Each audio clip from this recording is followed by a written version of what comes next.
Next poem, with the help of my darling Adam Falkner. This poem is for and after my other twin sister, Ebony Hogan. And I really don't need to. I'm just gonna lay this out there, and then you guys will just know. You'll just know what it is to be Ebony Hogan, or my purview of Ebony. This is titled Folklore.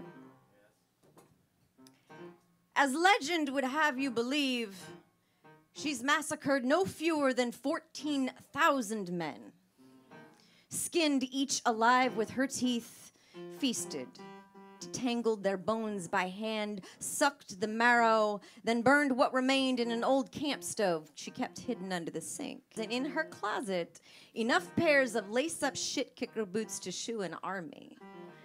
They say she keeps cages of live fowl, peacocks, parakeets, wild turkeys, just to have fresh plucked feathers for her hair. Read somewhere that she tattoos herself, sewing needles dipped into the ass ends of ballpoint pens because she says it tickles. They say she sometimes douses herself in bourbon, sets her dresses aflame, walks the streets of Fort Greene at night like a beacon for young girls with broken hearts, tells them burn, reminds them that they're living. Found 75 spent butane lighters in a tin under her bed and a pile of charred silk stashed behind a bookcase. Recently rumored to have migrated to the Midwest after the epidemic of New York City cab drivers abruptly ceased. Seems each refusal for Brooklyn earned a severed ear or tongue. They say she once twisted a driver's head clean from his shoulders, locked his parts in the trunk, and drove herself home.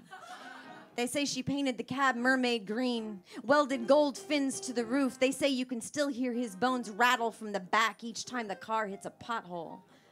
Read in the Times she was spotted in Chicago 5 weeks back.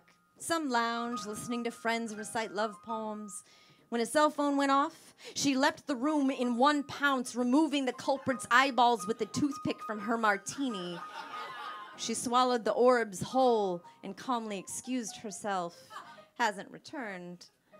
Last report, she hijacked a private jet, raced home to save some girl in Queens. Some silly young thing playing with straight razors, slumped over in a tub with her neck opened wide. How she broke in through the window, sutured the wound, bathed the girl by hand with hot sponges, handed her a cigarette. They say the two toasted over glasses of scotch, started plotting the murder of a Los Angeles man. Some rumor of back talk.